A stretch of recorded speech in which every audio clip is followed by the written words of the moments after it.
Because sometimes we want God to show up the moment we've messed up. Right after our bad choice, before the bad consequence. Right?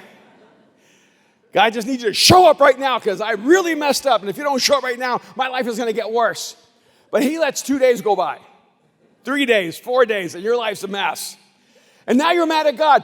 God, this would not have happened to me if you had shown up. And God's like, no, actually, it wouldn't have happened to you if you hadn't have done that.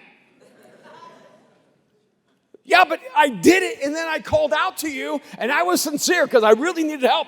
You guys know, I was sincerely waiting. Because you will not learn from your choices if you do not experience your consequences. And God is not about alleviating your pain.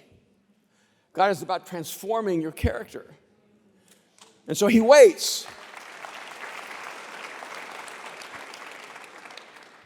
He waits until things go worse.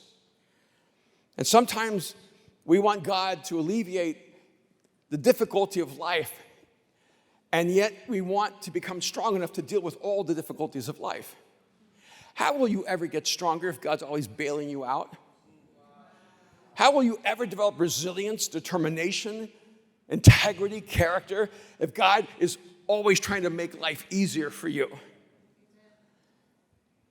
How about God sometimes needs to wait 2, 3, 4 days until we are in the heat of it, until it's beyond our point of no return, until it's at that place where we desperately need God to show up. So then he waits, and then he says to his disciples, let us go back to Judea. But Rabbi, they said, a short while ago, the Jews there were trying to stone you, and yet you're going back. I think Jesus remembered. But they're like, you may not, maybe you were geographically challenged, Jesus. You want to go back to the place people want to stone you. And they're still there, and there are still stones available. So I don't think, Jesus, it's a really good idea to go back. And by the way, Jesus, since we're associated with you, we might get stoned. And then because, we're supposed to be loyal, we might feel obligated to stand in front of the stone. And so let's just not go. Let's just let Lazarus work it out himself. And then Jesus answered, are there not 12 hours of daylight? Anyone who walks in the daytime will not stumble, for they see by this world's light. It is when a person walks at night that they stumble, for they have no light. And if I'm one of the disciples, I'm going, what? What does that have to do with stoning, Jesus? I don't need a poem. I don't need inspiration. I need you not to go where the people who want to kill you are. And sometimes it's so frustrating. You ever just feel like, God, you're not in the right conversation with me? And actually what Jesus is saying to them is this: I always move in the light while you want me to move into the darkness. Because when you're running from pain, you're moving in the darkness.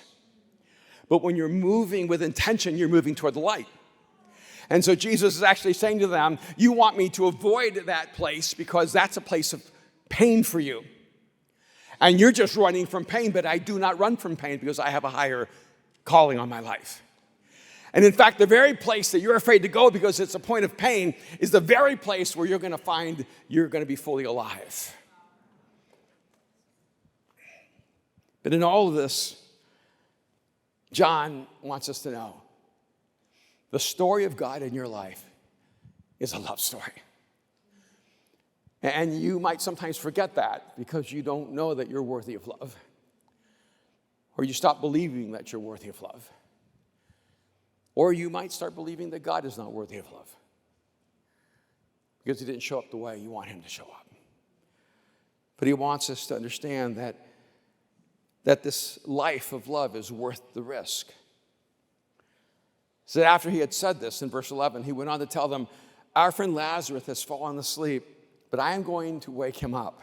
I love that.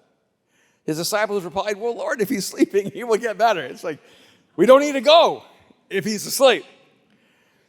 And Jesus, of course, had been speaking about his death, but his disciples thought he meant natural sleep. So then he told them plainly, Lazarus is dead.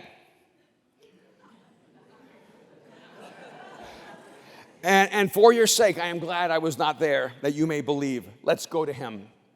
Then Thomas. I really love Thomas. Thomas, also known as Didymus, because he clearly needs an alias.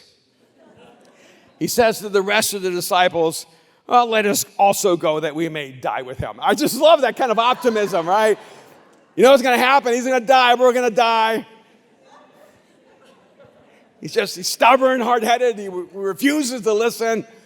So let's just go ahead and die. He doesn't actually understand why he's going to die. But Jesus is trying to teach them that life is worth the risk.